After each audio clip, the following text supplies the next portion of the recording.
Yo, what is up, guys? Today we're going to be talking about the top 10 light heavyweight fighters in UFC history. Now, up first, we have Vitor Belfort. Now, as you guys know, Vitor Belfort, earlier in his career, he was doing very good. A lot of people think it was kind of due to steroids, but you guys can debate on if that was really why he did so good. Now, in his first fight inside the UFC, he did end up losing that fight to Chuck Liddell by unanimous decision. Came back with a first round knockout over Marvin Eastman, and then ended up fighting Randy Couture for the belt, and ended up actually getting the belt. As he ended up cutting Randy Couture on the eye, making him one of the first light heavyweight champions ever. But in their rematch, they ended up fighting again, and he ended up getting cut, and the doctor ended up stopping it, and Randy Couture ended up getting that belt back. And after that loss, he ended up getting two more losses to Tito Ortiz in a very, very close fight by split decision. Followed by another loss to Alistair Overeem back in Pride by first round guillotine choke. Came back with a nice decision win over Anthony Ree, and then fought Alistair Overeem a second time, lost that one again by unanimous decision. Came back with a first round knockout, lost a unanimous decision to Dan Henderson, and then just went on an absolute tear with two wins, which got him onto Affliction, where he got a second round knockout, a first round knockout over Matt Lindland, a first round knockout over Rich Franklin in a main event at UFC 103. And then in his next fight, he actually got a title shot against Anderson the Spider Silva. But as you guys know, you guys can look it up, that highlight reel knockout from Anderson Silva. That front kick knockout ended up knocking Vitor Belfort out in the very first round. Came back with a first round knockout over Yoshiro Akiyama and a first round rear naked choke submission over Anthony Johnson, which got him yet another title shot against Jon Jones this time. And when he ended up fighting Jon Jones, you guys know Jon Jones, one of the best light heavyweight fighters of all time. Jon Jones ended up submitting him by key lock in the fourth round. But he did come back after that with a second round head kick KO over Michael Bisping. Absolutely amazing. Followed by a wheel kick KO over Luke Rockhold, and a first round head kick KO over Dan Henderson. Three wins in a row, all by finish, which got him, guess what? Yet another title shot. This man has so many title shots. But yet again, he ended up falling short to Chris Weidman by first round knockout. After that loss to Chris Weidman, he came back with a nice first round head kick KO yet again, that time over Dan Henderson, but was not rewarded a title shot and ended up fighting Ronaldo Souza, but lost that fight by first round TKO, and lost his fight after that by second round TKO to Gegard Mousasi. Came back with a unanimous decision win over Nate Marquette, and then fought Lyoto Machida and ended up losing to him by second round front kick KO. But I mean, if you look at Vitor Belfort's whole career, I mean, he has title shots against Chris Weidman at middleweight, lost that one. Title shot against Jon Jones at light heavyweight, lost that one. Title shot against Anderson Silva at middleweight, lost that one. And then he got the belt earlier in his career against Randy Couture. Now, when he did get the belt, it was kind of controversial. They did rematch, and then he lost. But for he got 4 title shots in his career. I don't really know much people who've lost that many title shots and just keep on getting more title shots. So that kind of places him as our 10th best light heavyweight of all time. Alright, so the next guy we have on the list, the number 9 ranked light heavyweight fighter of all time, Quinton Rampage Jackson. Absolutely amazing. He did amazing even before he joined the UFC. In Pride, he fought guys like Mauricio Rua, Vanderlei Silva, Chuck Liddell. He fought amazing competition in Pride. And once he joined the UFC, it only took him one win to get a title shot, as in his first ever UFC fight, ended up beating Marvin Eastman by second round knockout, got a title shot in a rematch against Chuck Liddell, ended up winning that fight by first round knockout. Making him the light heavyweight champion, and then he defended the belt against Dan Henderson, won that fight by unanimous decision, fought Forrest Griffin in his next fight, ended up losing that fight by unanimous decision, losing the belt, came back with a first round knockout over Vanderlei Silva, followed by a nice win over Keith Jardine by unanimous decision.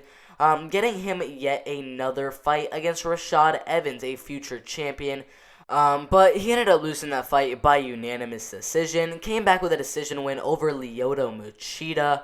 Followed by another nice win over Matt Hamill by unanimous decision, getting him yet another title shot against Jon Jones. But no one's beaten Jon Jones, so he ended up losing that fight by 4th round rear naked choke submission.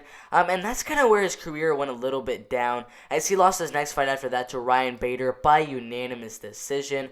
Lost his next fight after that as well to Glover Teixeira, also by unanimous decision. And that's actually where he ended up leaving to go to Bellator, where he got 3 straight wins in a row, 2 by first round knockout over Joey Beltran and Christian Mbumba, and a unanimous decision win over Muhammad Lawal. And the UFC decided to sign him for one more fight inside the promotion, where he got a unanimous decision win over Fabio Maldonado.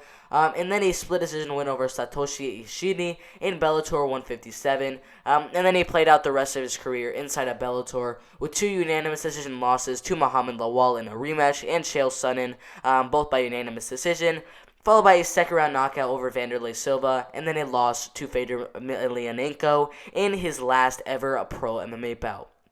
Alright, so the reason I have him at 9th, if you look at his career, he did absolutely amazing in Pride. He beat absolutely amazing competition like Igor Vovchanchyn, Kevin Randleman, Chuck Liddell, fought Vanderlei Silva twice, beat Mauricio Rua, fought Matt Linden. He fought amazing people even outside of the UFC. Once he joined the UFC, ended up getting the belt in his second ever fight there. Ended up defending the belt there. Lost the belt. And then he got a title shot after that. After he went 4-1 in his next 5 fights against Jon Jones. Amazing career from Rampage Jackson. That's why I have him here at 9th for the light heavyweight rankings. Alright, so the next fighter up, we have Lyoto Machida as the 8th best light heavyweight fighter of all time. Now, outside of the UFC, he ended up going 8-0 with wins over BJ Penn, Rich Franklin, and Stephan Bonner. Got him a shot inside the UFC, where he got unanimous decision, second round arm triangle choke submission. And then in his next fight, he ended up fighting Tito Ortiz, who he dominated and beat by unanimous decision. And in his next fight, ended up fighting Thiago Silva, who he beat by first round knockout. And then in his next fight after that, ended up fighting Rashad Evans for the belt and ended up winning that fight by knockout in the second round, getting him the light heavyweight belt. Now, after that win over Rashad Evans, he ended up fighting Mauricio Rua. It was a pretty close fight, I have to say. He did win the fight by unanimous decision, but they ended up rematching just a couple of months after that. And then he ended up losing in the rematch by first round knockout and lost his fight after that against Quinton Rampage Jackson by split decision. Came back with a nice second round head kick KO over Randy Couture. You gotta look that up. I think he knocked some of Randy Couture's teeth out. Absolutely amazing second round head kick KO. And then in his next fight, he ended up fighting Jon Jones for the belt, but ended up losing the fight by submission from guillotine choke. Came back after that loss with a second round knockout over Ryan Bader and a very, very, very close split decision win over Dan Henderson. But in his next fight against Phil Davis at the co-main event of UFC 163, ended up losing the fight by unanimous decision. Came back with a first round head kick KO over Mark Munoz and a unanimous decision over rising star Gegard Mousasi. And then got another title shot against Chris Weidman, which he ended up losing by unanimous decision. Came back with a first round body kick KO over CB Dalloway. Fought Luke Rockhold in his next fight after that. But right when he fought Luke Rockhold, he just started losing with a second round rear naked choke loss to Luke Rockhold, a third round TKO loss to Yoel Romero, and a first round knockout loss to Derek Brunson.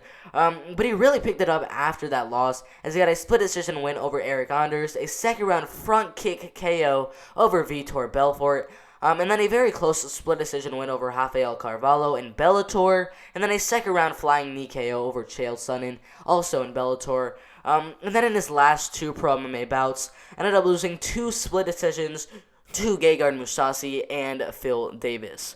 Now, this man has had an amazing career, from getting title shots against Chris Weidman, Jon Jones, and Rashad Evans, getting the belt, defending the belt. Absolutely amazing career. That's why we have him at 8th. Now, let's get into the 7th best light heavyweight fighter of all time. Alright, so Tito Ortiz. Now, this guy ended up getting the UFC belt in his 5th ever pro MMA bout. He ended up losing the fight right before that to Frank Shamrock for the belt, and then immediately got a title shot against Vanderlei Silva for the vacant middleweight championship. And once he got that belt, he got unanimous decision win over Vanderlei Silva, first round neck crank over Yuki Kondo, first round TKO, first round knockout, unanimous decision, third round corner stoppage over Ken Shamrock. But that's actually where he ended up fighting Randy Couture and ended up losing that belt by unanimous decision, and then ended up fighting Chuck Liddell and lost that fight also, but that time by second round knockout, and then came back with a unanimous decision over Patrick Cote and a split decision win over Vitor Belfort. Now, after those 2 wins over pretty good competition, he ended up fighting a very good fighter in Forrest Griffin and won that fight by split decision in another very close fight. Then fought Ken Shamrock for a second time, won that fight by first round knockout. It was not a title shot though, so he did not get the belt. And in his next fight, it was actually again against Ken Shamrock for the 3rd time. He'd already beaten him twice. They decided one more time wasn't enough, so Tito Ortiz went out there and knocked him out in the first round for a 3rd time. After that 3rd win over Ken Shamrock, they were like, alright, fine. We're gonna give this man another title shot against Chuck Liddell for the 2nd time, but he ended up losing that fight by 3rd round knockout. So after that loss to Chuck Liddell, he ended up fighting Rashad Evans and got a draw to him, previously undefeated fighter in Rashad Evans, and then lost his next fight to Lyoto Machida by unanimous decision. Lost his next fight after that to Forrest Griffin by split decision. Lost his next fight after that to Matt Hamill by unanimous decision. Came back with a first round guillotine over Ryan Bader, and then lost his next 3 pro MMA bouts to Rashad Evans, Antonio Rogerio Nogueira, and Forrest Griffin by unanimous decision, first round knockout and second round knockout. And that's actually where he kind of got cut from the UFC and left for Bellator, where he got a first round arm triangle choke submission, split decision win over Stephan Bonner. Lost his next fight to Liam McCurry by first round inverted triangle choke. Came back with a first round rear neck choke submission over Chael Sonnen. And then he got that first round knockout over Chuck Liddell at Liddell vs. Ortiz 3. And then a first round rear neck choke submission over Alberto Rodriguez in his last ever pro MMA bout. Now, Tito Ortiz, lately he has not been doing really that good. He left the UFC on a 4-fight losing streak. It was kind of tough to see him just start to lose all of those fights. But earlier in his career, he really made the UFC what it is. And without Tito Ortiz, the light heavyweight division might not even be a thing. Who even knows? Who even knows what would happen without Tito Ortiz? He ended up defending his belt 5 times in light heavyweight division. Absolutely amazing. That's why I have him as number 7 on the top 10 rankings for the light heavyweight division of all time. Alright, now for the number 6 ranked light heavyweight fighter of all time, we have Mauricio Shogun Rua. Now, this man did amazing, even outside of the UFC, like most of these fighters on this list. But inside of Pride, he ended up beating guys like Quinton Rampage Jackson, Antonio Rogerio Nogueira, Alistair Overeem, Ricardo Arona. Did lose a fight to Mark Coleman there. Got wins over Kevin Randleman, Alistair Overeem yet again. And then all of that got him a shot inside the UFC, where he ended up fighting Forrest Griffin. Now, when he fought Forrest Griffin, he did end up losing that fight in a co-main event by a rear naked choke in the 3rd round, but really picked that up after that loss with a 3rd round knockout over Mark Coleman and a 1st round knockout over Chuck Liddell. In his next fight, he ended up fighting Lyoto Machida, but ended up losing that title shot by unanimous decision. Came back after that loss to Lyoto Machida with a win over Lyoto Machida for the belt, making him the UFC light heavyweight champion with a nice first round knockout over Lyoto Machida. But unlucky for him, in his next fight, he ended up fighting one of the greatest light heavyweight fighters of all time in Jon Jones, and ended up losing that fight by third round knockout. After that loss to Jon Jones, he fought Forrest Griffin for his second time, and that time he ended up winning by first round knockout, followed by a unanimous decision loss to Dan Henderson. After that loss to Dan Henderson, he came back with a fourth round knockout in a main event at UFC on Fox 4. But in his next two fights against Alexander Gustafsson and Chael Sonnen, ended up losing to both of them by unanimous decision and first round guillotine choke submission. But in his next fight after that, came back with a first round knockout over James DeHuna. But that really wasn't enough to keep him in the rankings, as he ended up losing his next fight to Dan Henderson by third round knockout, followed by a loss to Ovis St. Preux by first round knockout. After those two losses, he came back with a unanimous decision win over Antonio Rogerio Nogueira and a very, very, very close split decision win over Corey Anderson, followed by a third round knockout over Jean Vellante, and he was actually set to get a rematch against Ovis St. Preux, but ended up fighting Anthony Smith instead, and ended up losing that fight by first round knockout. Came back with a third round knockout over Tyson Pedro, got a draw over Paul Craig, and then most recently got a very, very, very, very close split decision win over Antonio Rogerio Nogueira. And he's about to fight Paul Craig in one of his last fight, if not the last fight in his pro MMA career, in a rematch against Paul Craig. Now, if you look at this man's career, he did amazing in Pride, fought amazing competition, beat amazing competition, even secured a belt inside the UFC. A little bit of an up and down career inside the UFC, but he's an absolute legend in the light heavyweight division. One of the best fighters, and in my opinion, the sixth best light heavyweight fighter of all time. Alright, now that leads us to the fifth best light heavyweight fighter of all time in Randy Couture. He ended up winning his first three fights inside the UFC.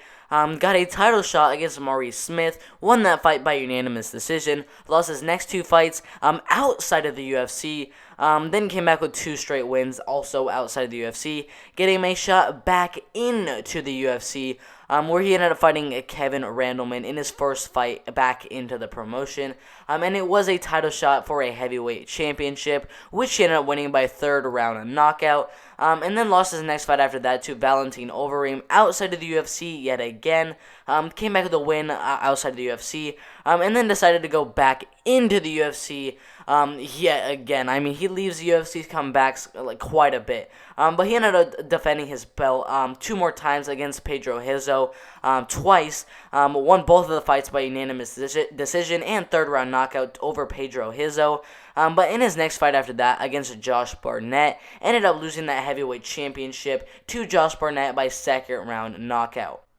Now, after that loss to Josh Barnett, he ended up losing his next fight as well to Rico Rodriguez by fifth round knockout. Now, in that fight against Rico Rodriguez, it was also a heavyweight bout because Josh Barnett had actually been stripped from his belt, and so Rico Rodriguez and Randy Couture were fighting for the belt, and that's actually where Rico Rodriguez became the heavyweight champion, as Randy Couture ended up losing that fight by fifth round submission.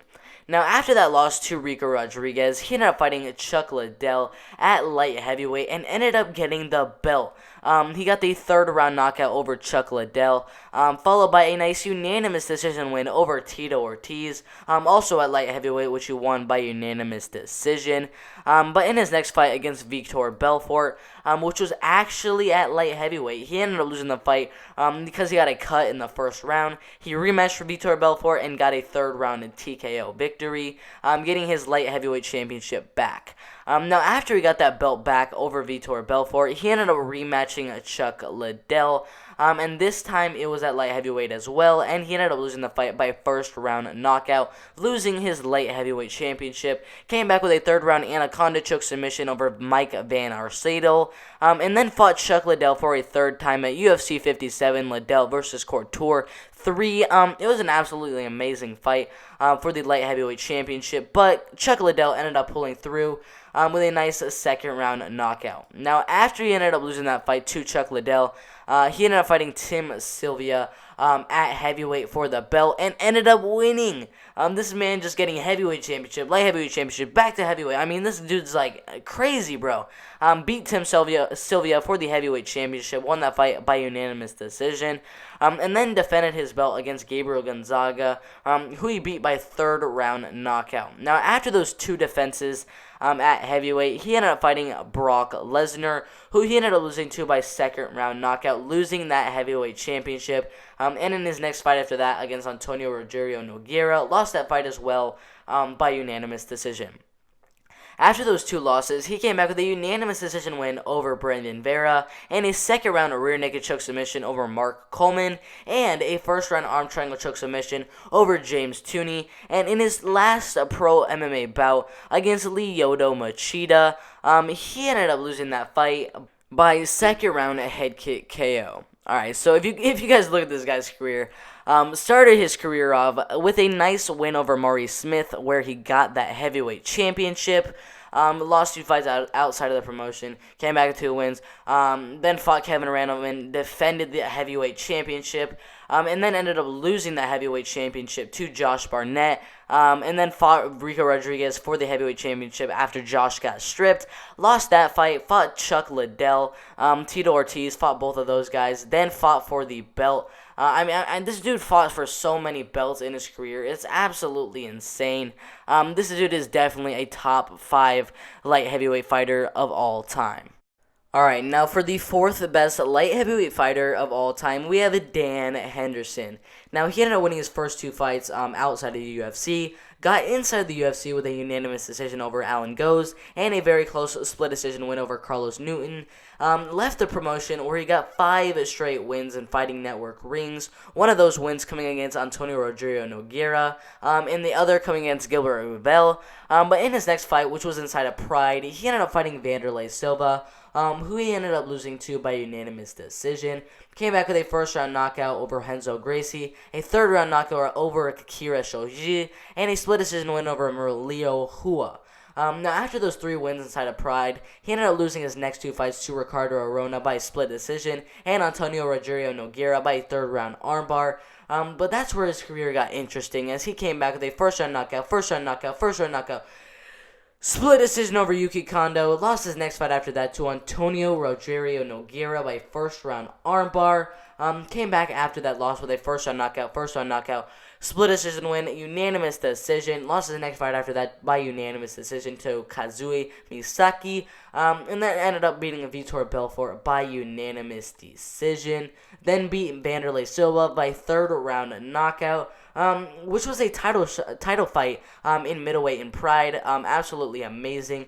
But then he ended up joining the UFC, where he ended up losing his first 2 fights inside the promotion. And I don't blame him. He fought 2 amazing fighters in his first 2 fights inside the UFC, in Quinton Rampage Jackson and Anderson Silva, and he lost to both of them by unanimous decision and second round rear naked choke submission. And then came back with a unanimous decision over Ruzimar Palhares and a split decision over Rich Franklin, followed by a second round knockout over Michael Bisping at UFC 100. After those 3 wins inside the UFC, he was actually supposed to get a title shot inside the UFC, but for some reason he did not get one.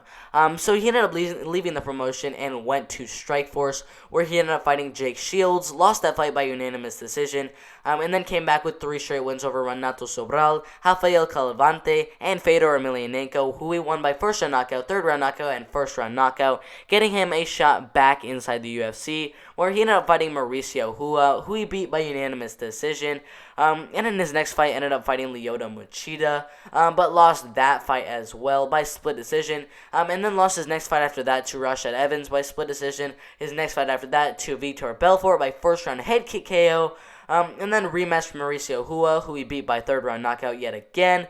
Lost his next 2 fights to Daniel Cormier and Gegard Mousasi by third round rear naked choke submission and first round knockout. Came back with the first round knockout. Lost his next to Vitor Belfort by first round head kick KO. Came back with the second round head kick KO and lost his next fight to Michael Bisping in his last pro MMA bout by unanimous decision. I know, guys, this man has been fighting for absolute forever. I had to get through that as fast as I could because we're literally nearing on 25 minutes for this video. But seriously, you guys got it. Look at this man's career. He's fought absolute studs. Michael Bisping, Vitor Belfort, Gegard Mousasi, Daniel Cormier, Mauricio Shogun, Vitor Belfort again, Rashad Evans, Lyoto Machida, Mauricio Shogun again, Fedor Emelianenko, Jake Shields, Michael Bisping again, Rich Franklin, Henderson Silva, Quinton Rampage Jackson, Vitor Belfort again, Vanderlei Silva, Antonio Rogerio Nogueira. This guy has fought absolutely amazing competition in his career. It's hard to deny him as the 4th best light heavyweight fighter of all time. Alright, now that leads us to the 3rd best light heavyweight fighter of all time in Vanderlei Silva. Now, Vanderlei Silva actually ended his career 35-14-1. He had a very, very long career, ranging all the way back from 1996, all the way up to 2018. This man has been fighting forever. And once he joined Pride, like a long time ago, back in 1999, he got unanimous decision, first round rear naked choke, joined the UFC, lost a fight to Tito Ortiz, just kept on winning, first round knockout, unanimous decision, first round knockout over Dan Henderson, first round knockout over Kazushi Sakuraba, first round knockout, third round knockout. This guy just kept on winning the whole time he was at Pride. Second round knockout, a draw to Mirko Cro Cop, a very good fighter, by the way. And he just kept on winning. First round knockout, unanimous decision. First round knockout over Quinton Rampage Jackson. First round knockout, second round knockout over Quinton Rampage Jackson again. And then finally, out of like 10, maybe 15 wins in a row, he finally ended up losing to Mark Hunt in a very, very, very close fight that ended in split decision. Came back with a decision win over Hideko Yoshida, a first round knockout, then lost a unanimous decision to Ricardo Arona. Kept on winning with a split decision over Ricardo Arona in their rematch, then a first round knockout, but then he ended up losing his next 2 fights inside of Pride to Mirko Cro Cop in a rematch, and Dan Henderson also in a rematch by first round head kick KO and third round knockout.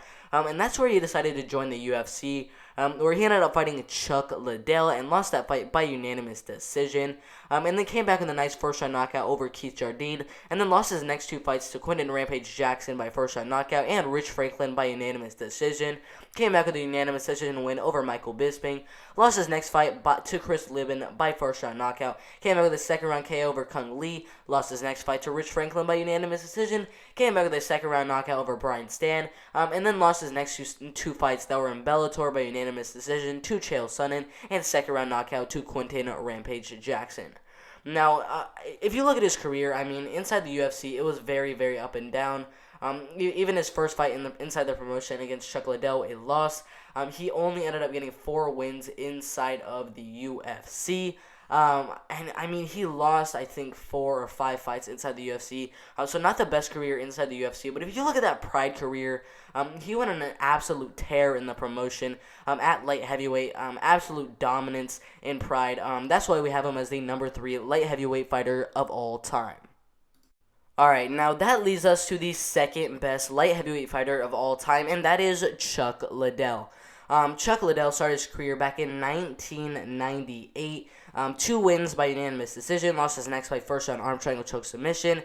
Came back with a decision win, a first round knockout, a second round head kick KO, a unanimous decision, a first round knockout over Kevin Randleman, a second round knockout over Guy Metzger, a unanimous decision over Mario Bustamante, and then another unanimous decision followed by another unanimous decision over Vitor Belfort, and a first round head kick KO over Renato Sobral, which got him a title shot against Randy Couture, where he ended up losing by third round knockout. Came back with a first round knockout over Alistair over in Pride. Lost his next fight to Quinton Rampage Jackson by second round corner stoppage. Came back with a second round knockout over Tito Ortiz, a first round knockout over Vernon White, which finally got him another title shot against Randy Couture, which this time he ended up winning by first round knockout. Now, after that win over Randy Couture, he just kept on defending the belt with a fourth round knockout over Jeremy Horn, a second round knockout over Randy Couture in their third fight, and then a first round knockout over Renato Sobral in their rematch, and then a third round knockout over Tito Ortiz in their rematch. But in his next fight, he actually ended up fighting Quinton Rampage Jackson, and ended up losing the belt. It was in their rematch. He ended up losing that fight by first round knockout. And lost his next fight after that as well by split decision against Keith Jardine. Came back with a unanimous decision over Vanderlei Silva. Was supposed to fight Mauricio Rua, but ended up fighting Rashad Evans instead. Lost that fight by second round knockout. And then lost his next fight after that by first round knockout to Mauricio Rua. And then lost his last ever pro MMA fight inside the UFC against Rich Franklin by first round knockout. And for literally everyone that was watching his career, everyone thought that was it for him. That was back in 2010. But for some weird reason, he decided to fight Tito Ortiz in a third match back in 2018. And it turned out to be a horrible decision as he ended up losing that fight by first round knockout. Alright, so this guy, he had the record for the most title defenses for a light heavyweight fighter. With all those wins, he started with that win over Randy Couture, defended it against Jeremy Horn, Randy Couture again, and then Renato Sobral, and then Tito Ortiz. I mean, this man was a very, very good light heavyweight fighter, and that is why we have him as the second best light heavyweight fighter of all time. Alright guys, you all knew who was going to be the number one light heavyweight fighter of all time. It is Jon Jones. I mean, some people know him as the number one fighter of all time through all weight classes. Some people are debating between GSP and Jon Jones, but I mean, he is definitely the number one light heavyweight fighter of all time. I mean, if you look at this man's career, undefeated at, in my opinion, 27-0. He is 26-1 on his record, but obviously he is 27-0. Aside from that loss against Matt Hamill. I mean, he started his career outside the UFC with a first round knockout, third round knockout, first round guillotine, first round knockout, second round knockout. Only 6 wins outside of the UFC. Got him a shot into the UFC, where he got a unanimous decision win, second round guillotine choke submission over Jake O'Brien, and then that loss to Matt Hamill, which it doesn't count. He was absolutely dominating him. That loss did not count. And then he ended up beating Brandon Vera by first round knockout. First round TKO over Vladimir Manchenko. A second round guillotine choke submission over Ryan Bader, which got him a title shot against Mauricio Shogun Rua, where he ended up becoming the youngest pro MMA fighter to get a championship inside the UFC by beating Mauricio Rua at, I believe, 23 years old. And he just kept on defending that belt with a fourth round rear naked choke submission over Quinton Rampage Jackson, a second round guillotine choke submission over Lyoto Machida, a unanimous decision win over Rashad Evans, a fourth round key lock submission over Vitor Belfort, a first round knockout over Chael Sonnen, a unanimous decision win over Alexander Gustafsson, a unanimous decision win over Glover Teixeira, a unanimous decision win over Daniel Cormier, a unanimous decision win over Obi St. Preux, and then he ended up fighting Daniel Cormier at UFC 214. And it was said that he was using drugs or something. He did end up getting a head kick knockout over Daniel Cormier, but it ended up getting ruled a no contest because I believe he had drugs in his system or something like that. But he ended up coming back for the belt just about a year and a half later against Alexander Gustafsson, where he ended up winning that fight by third round at TKO, and then got a unanimous decision win over Anthony Smith, a split decision win over Thiago Santos in a pretty close fight, and then a unanimous decision win over Dominic Reyes in a, closer fight than that Thiago Santos fight. A lot of people think he ended up losing that fight to Dominic Reyes, but even if he lost that fight, you have to admit, this man is one of the greatest fighters to ever live. I mean, undefeated in MMA, that's absolutely amazing. 27-0. Literally, he started his career back in 2008 inside the UFC, and literally 1, 2, 3, 4, 5, 6, 7, 8, 9, 10, 11, 12, 13, 14, 15, 16, 17, 18, 19, 20-0 inside the UFC.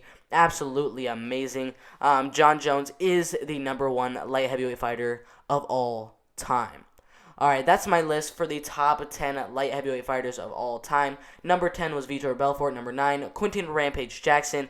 Number 8, Lyoto Machida. Number 7, Tito Ortiz. Number 6, Shogun Rua. Number 5, Randy Couture. Number 4, Dan Henderson. Number 3, Vanderlei Silva. Number 2, Chuck Liddell. And number 1, Jon Jones. Make sure to write in the comments who you believe the top 10 light heavyweight fighters of all time are. If you would change anything to my list. Also, make sure to comment what ideas I should do in my next video. It's been fun with this video, but I'm out of here.